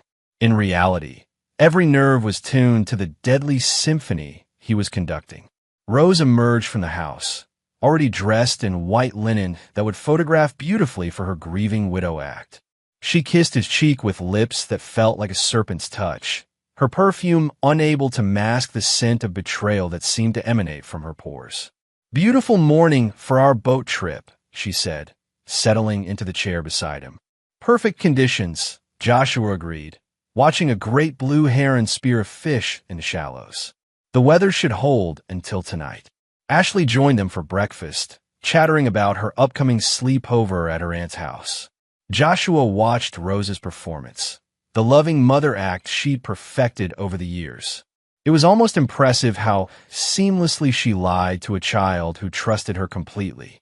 After breakfast, Joshua excused himself to handle some business calls.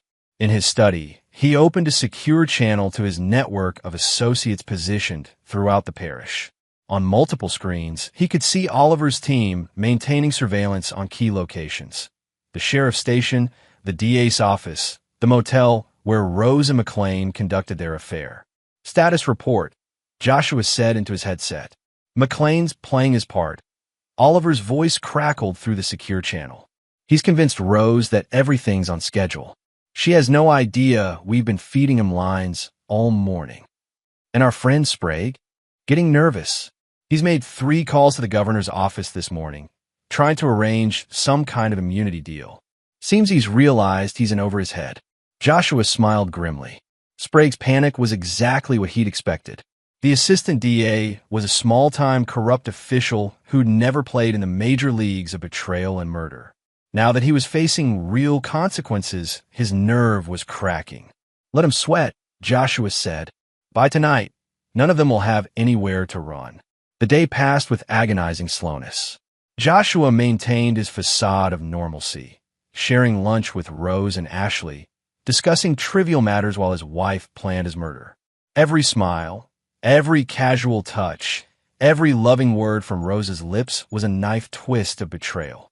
At 3 p.m., Rose's sister Morgan Pratt arrived to collect Ashley. Joshua hugged the girl tightly, breathing in her innocence one last time before everything changed forever. "Be good for Aunt Morgan," he whispered. "I will, Uncle Josh," Ashley replied, the title she'd adopted since learning the truth about her parentage. "Will you come visit me soon?"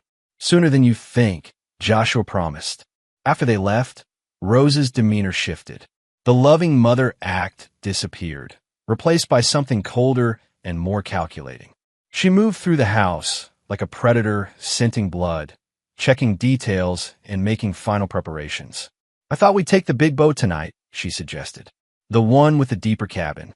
More private." Joshua nodded, understanding the subtext. She wanted him isolated in the cabin when McLean made his move. "Whatever you think is best, darling." As evening approached, Joshua made his final preparations. In his safe, he retrieved a waterproof case containing evidence that would destroy every member of the Bayou Brotherhood. In another compartment, he found the .45 caliber pistol he'd carried through 2 tours in Afghanistan, insurance that tonight would end on his terms. At 7 p.m., his phone buzzed with a final message from Oliver. "All pieces in position. The swamp is ready." Joshua pocketed the phone and walked to the dock where Rose waited beside their 30-foot cabin cruiser. The setting sun painted the bayou water the color of blood, and somewhere in the distance, an alligator's eyes reflected the dying light like malevolent stars. "Ready for our romantic evening?" Rose asked, her smile as sharp as a blade. "I've been looking forward to this all day," Joshua replied, and for the first time in hours, he spoke the absolute truth. Chapter 6. Into the Abyss. The Vaughn family's cabin cruiser Sweet Revenge cut through the dark waters of Devil's Bayou like a knife through silk. Rose stood at the bow, her hair streaming in the humid wind, while Joshua piloted from the wheelhouse. To any observer, they appeared to be a wealthy couple enjoying an evening cruise. The reality was far more sinister. Joshua's GPS showed their location with precision, 3 miles from shore, in waters deep enough to hide a body forever. According to the plan Rose thought was unfolding, McLean would emerge from the cabin in 10 minutes, overpower Joshua, and stage an accident that would leave Rose a wealthy widow. What Rose didn't know was that McLean was already aboard, zip-tied in the forward storage compartment with Oliver Jacobson standing guard. The deputy had spent the day thinking he was helping coordinate Joshua's murder. In reality, he'd been fed carefully scripted lines to keep Rose believing her plan was proceeding smoothly. "It's beautiful out here," Rose called over the engine noise. "So peaceful, so private." Joshua reduced speed as they approached the coordinates he'd provided to Oliver earlier. In the distance, he could see the running lights of other boats, vessels that appeared to be random pleasure craft, but were actually manned by his associates. Tonight, Devil's Bayou would have many witnesses to Rose's betrayal. "We should anchor here," Joshua suggested. "I brought champagne." Rose's smile was predatory as she secured the bow line. "Perfect. I'll get the glasses." As she moved toward the cabin, Joshua activated a hidden camera system he'd installed months ago. Every word, every action would be recorded. When this was over, there would be no question about who the real victim was. Rose returned with champagne flutes and a bottle of Dom Perignon, the same vintage they'd drunk on their wedding night. The irony wasn't lost on Joshua as he popped the cork, the sound echoing across the dark water like a gunshot. "To us," Rose said, raising her glass. "To new beginnings." "To truth," Joshua countered, clinking his glass against hers. They drank in silence, the bayou around them alive with the sounds of nocturnal predators. Somewhere in the reeds, an alligator's tail slapped the water, and Rose jumped slightly at the sound. "Nervous?" Joshua asked. "Of course not," Rose replied, but her hand trembled as she set down her glass. "Why would I be nervous?" Instead of answering, Joshua pulled out his phone and played a recording of her conversation with Sprague from the previous night. Rose's voice filled the air, clinical and cold, as she discussed his murder and Ashley's parentage. "Glenn will make sure the body is never found," her recorded voice said. "You'll handle the investigation, making sure it gets classified as a mob hit." Rose's face went white as parchment. "Joshua, I can explain." "Can you?" Joshua's voice was as cold as the bayou depths. "Can you explain how you've been planning my murder for months? Can you explain how Ashley isn't my daughter? Can you explain how you've been fucking Deputy McLean in cheap motels while pretending to love me?" Rose's mask finally slipped completely. The loving wife disappeared, replaced by something vicious and desperate. "You don't understand," she snarled. "You're never home. You're always working, always putting that damn business before your family. McLean loves me. McLean loves your money," Joshua interrupted. "Just like you love mine." Rose lunged for the cabin, probably trying to reach the emergency radio or signal McLean. Instead, she found Oliver Jacobson emerging from the forward compartment, dragging a bound and gagged McLean behind him. "Looking for someone?" Oliver asked pleasantly. McLean's eyes were wild with fear above his gag. Throughout the day, he'd been fed the illusion that he was coordinating with Rose to murder Joshua. Only now did he realize he'd been manipulated into a trap. "This isn't possible," Rose whispered, backing against the rail. "We planned everything perfectly." "You planned it perfectly for amateurs," Joshua said, stepping closer. "Unfortunately for you, I'm a professional." The sound of approaching boat engines filled the air. Rose spun around to see 3 vessels closing in from different directions, their spotlights illuminating the sweet Revenge like a stage. On each boat, armed men in tactical gear trained weapons on the cabin cruiser. "Your Bayou Brotherhood is finished," Joshua continued. "Sheriff Bruce is already in federal custody on corruption charges. Assistant DA Sprague is on his way to a very unpleasant interrogation. And you're about to face justice." Rose's eyes darted between Joshua, Oliver, and the surrounding boats like a trapped animal. "You can't do this. I have rights." "Rights?" Joshua's laugh was devoid of humor. "Like the right to murder your husband? Like the right to steal from your own daughter? Like the right to corrupt law enforcement?" The radio crackled to life with a familiar voice. "This is Agent Lewis Stanley, FBI. We are taking control of this situation."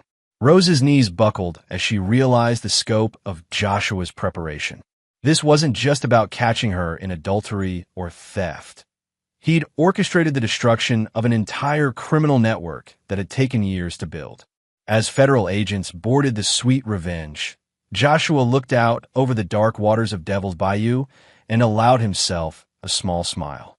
The game was far from over, but the first phase of his revenge was complete. Chapter 7. The Judas Trap.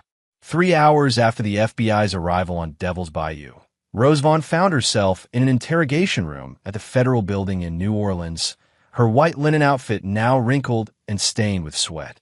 Across from her sat Agent Lewis Stanley, a lean man with prematurely gray hair and the patient demeanor of someone who'd broken countless suspects. "Mrs. Vaughn," Agent Stanley began, sliding a thick folder across the metal table. "We have 17 hours of recorded conversations, 43 photographs of clandestine meetings, bank records showing suspicious transfers, and testimony from Deputy McLean describing your plan to murder your husband." Rose's attorney, a nervous public defender named Philip Story, shifted uncomfortably beside her. He'd been assigned the case 20 minutes ago and was already regretting his career choices. "My client wishes to cooperate," Story said hastily. "No," Rose snapped, her green eyes flashing with fury. "I want to see Joshua. This is all his setup. He manipulated everything." Agent Stanley opened the folder, revealing surveillance photos of Rose and McLean at the Rosewood Motel. "Is this manipulation, Mrs. Vaughn? What about these bank withdrawals?" He showed her records of Rose moving money to offshore accounts. or this. The final photo showed Rose purchasing a large boat anchor with cash, clearly intended to weigh down Joshua's body. Rose's composure cracked like thin ice. You don't understand. Joshua is dangerous. He's not the victim here. He's a predator who's been planning this for years. Planning what exactly? Stanley asked. Planning to protect himself from your murder plot?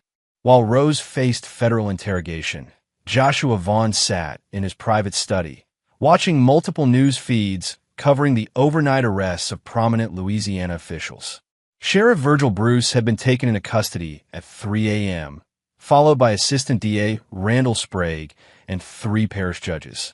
The corruption network Rose and McLean thought would protect them had become their downfall. Oliver Jacobson entered with a secure phone. It's Ashley, he said simply. Joshua took the call, his voice softening. How are you holding up, sweetheart? Uncle Josh. Ashley's voice was small and frightened. Aunt Morgan says Mama is in trouble. She says Mama and that deputy man were trying to hurt you. The innocent confusion in her voice made Joshua's chest tighten. Ashley was 11 years old and had just learned that her mother was a would-be murderer and her real father was a corrupt cop. No child should carry that burden. It's complicated, Ashley, Joshua said gently. But you're safe now. That's all that matters. Can I still live with you, even though I'm not really your daughter? Joshua closed his eyes, feeling the weight of the question. Despite everything, despite the DNA tests, despite the betrayal, despite the lies, he realized the answer was simple. You'll always be my daughter, he said. That won't ever change. After the call ended, Oliver studied Joshua's face. You mean that, don't you? About keeping the kid. Rose and McLean created this mess, Joshua replied. Ashley shouldn't pay for their crimes. A knock at the study door interrupted them. Agent Stanley entered, looking exhausted but satisfied. We have confessions from McLean and 2 of the judges. Sprague is trying to negotiate a plea deal. But Mrs. Vaughn, she's demanding to see you. Joshua considered this. Rose still believed she could manipulate him, still thought her beauty and their shared history gave her power over him. She was about to learn how wrong she was. Arrange it, Joshua said, but I want everything recorded. An hour later, Joshua sat across from Rose in the federal building's secure meeting room. She looked haggard, her makeup smeared and her confidence shattered. But when she saw him, her eyes lit up with desperate hope. Joshua, she breathed. Thank God. Tell them this is all a misunderstanding. Tell them we were just having marriage problems. Were we? Joshua's voice was calm, almost conversational. Is that what you call plotting my murder? Rose's facade cracked again. I was scared. You were so cold, so distant. I thought you were going to leave me with nothing. So you decided to kill me instead. I never wanted to hurt you. Rose's voice rose to near hysteria. McLean said it would be quick, that you wouldn't suffer. She stopped, realizing she'd just confessed a conspiracy to commit murder on a recorded federal interview. Her attorney buried his face in his hands. Joshua leaned forward, his gray eyes as cold as winter steel. Do you know what I learned in Afghanistan, Rose? I learned that some people are beyond redemption. I learned that mercy shown to predators only encourages them to find new victims. Please, Rose whispered. I'll do anything. I'll confess to everything, take all the blame. Just don't let them destroy me completely. You destroyed yourself, Joshua replied, standing to leave. The moment you chose betrayal over loyalty, murder over marriage, lies over love, you destroyed everything that mattered. As he reached the door, Rose called out desperately, What about Ashley? She needs her mother. Joshua turned back, and Rose saw something in his expression that made her blood freeze. Ashley needs a parent who won't traumatize her with murder plots and lies about her parentage, he said quietly. That's not you, Rose. That will never be you. As federal agents escorted Joshua out, Rose finally understood the scope of her defeat. She'd gambled everything on a plan she thought was foolproof, only to discover she'd been outmaneuvered by a man who understood warfare better than she understood anything. Chapter 8. Devils in the Deep. The Louisiana State Penitentiary at Angola sprawled across 18,000 acres of former plantation land like a concrete cancer in the Mississippi Delta.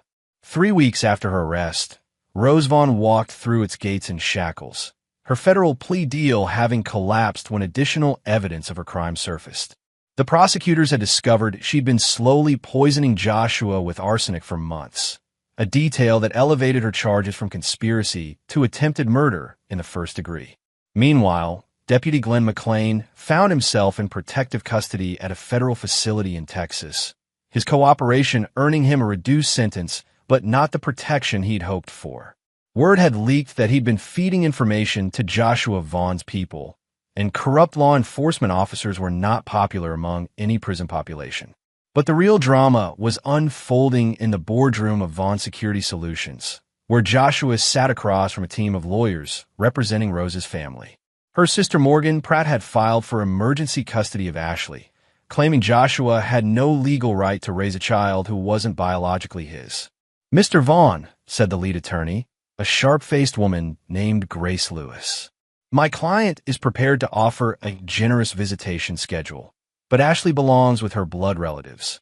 Joshua's own attorney, Arturo Eldridge, slid a thick folder across the conference table.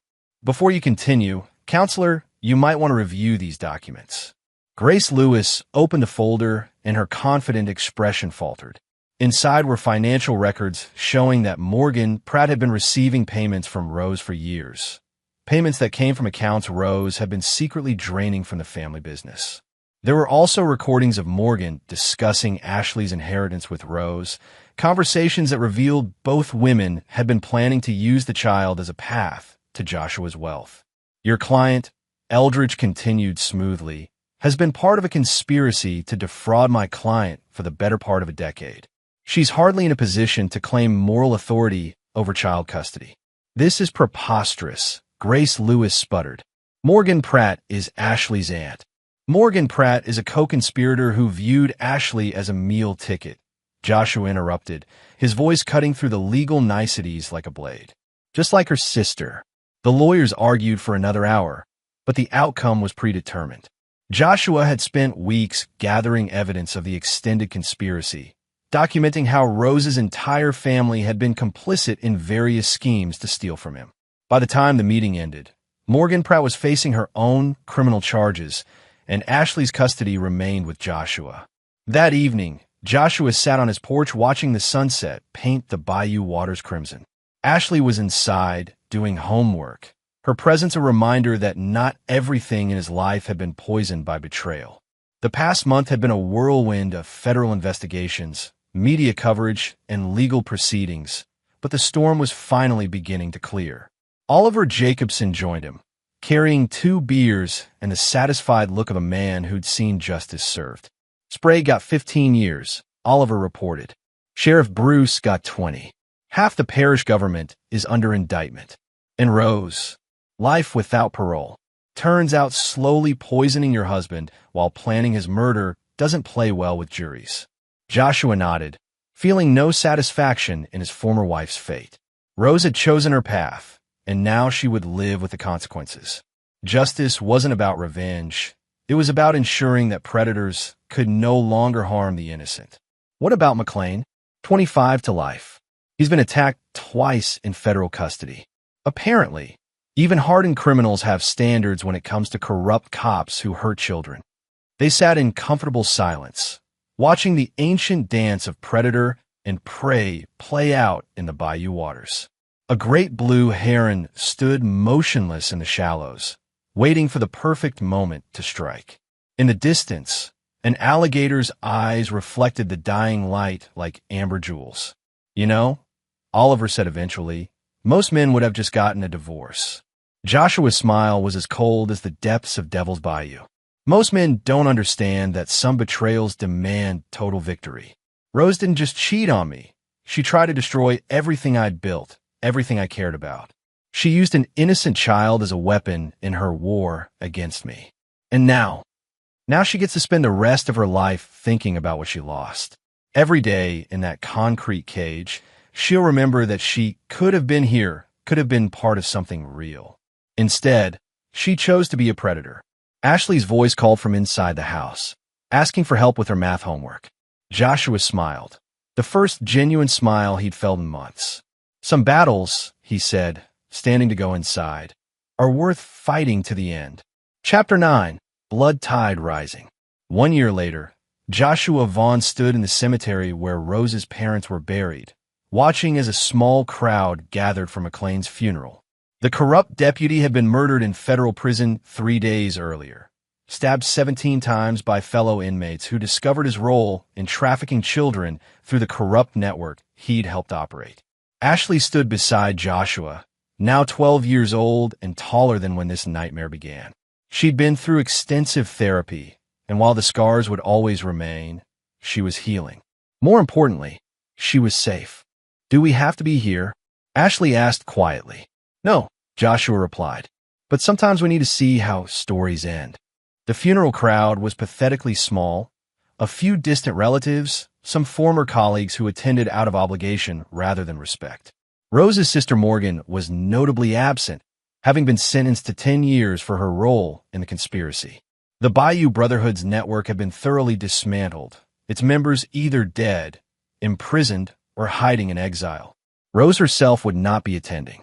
Life without parole meant exactly that, and Louisiana's Angola prison was not known for its compassionate leave policies. Joshua had received one letter from her in the past year, a rambling, desperate plea for forgiveness that he'd thrown away unopened. Some bridges, once burned, could never be rebuilt. Mr. Vaughn, a voice interrupted his thoughts. He turned to see a young woman in a dark suit, her badge identifying her as FBI agent Krista Lindsay. Could I have a word? Joshua nodded to Oliver, who moved closer to Ashley as he followed the agent a short distance away. We've uncovered something you should know about, Lindsay said. During our investigation of the Bayou Brotherhood, we discovered that Rose and McLean's plans went far beyond just killing you. She handed him a file marked classified. Inside were documents outlining a scheme to traffic children through fake adoption agencies, using corrupt officials to falsify paperwork. Ashley would have been one of the victims, sold to wealthy predators while Rose collected the insurance money from Joshua's death.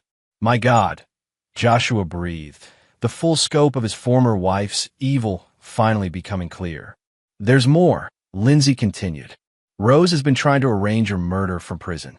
She's been corresponding with gang members, offering them information about your security routines in exchange for killing you. Joshua's blood turned to ice. Even behind bars, Rose was still trying to destroy him.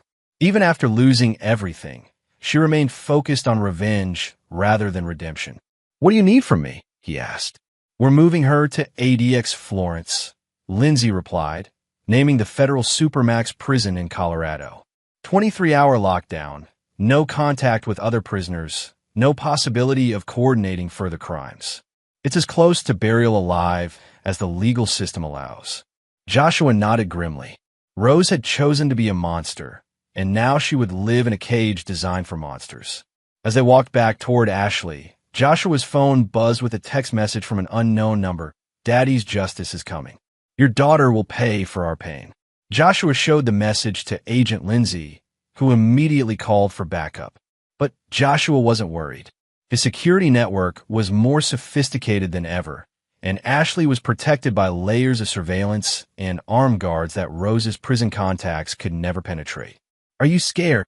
Ashley asked as they walked back to their armored SUV. No, Joshua replied honestly. Evil people make threats when they realize they've lost. It's just noise. Will she ever stop trying to hurt us? Joshua looked down at the girl who'd become his daughter in every way that mattered. She deserved honesty, not comfortable lies. Probably not, he said. Some people choose to be broken. They choose hatred over healing, revenge over redemption. But that's their choice, not ours. What's our choice? Joshua smiled, thinking of the college fund he'd established in Ashley's name, the therapy sessions that were helping her heal, the stable life he was building to replace the chaos Rose had created. Our choice is to build something better, he said, to be stronger than the people who tried to destroy us. As their convoy pulled away from the cemetery, Joshua caught sight of Rose's gravestone. a small marker he'd purchased not out of love, but as a reminder. The inscription was simple: Rose Vaughn, 1987 to 2024. She chose poorly. Ashley was reading over his shoulder. "Mama's not dead," she said, confused. "Yes, she is," Joshua replied quietly. "The woman who gave birth to you died the day she chose murder over love. What's left in that prison cell isn't your mother. It's just the echo of someone who used to exist."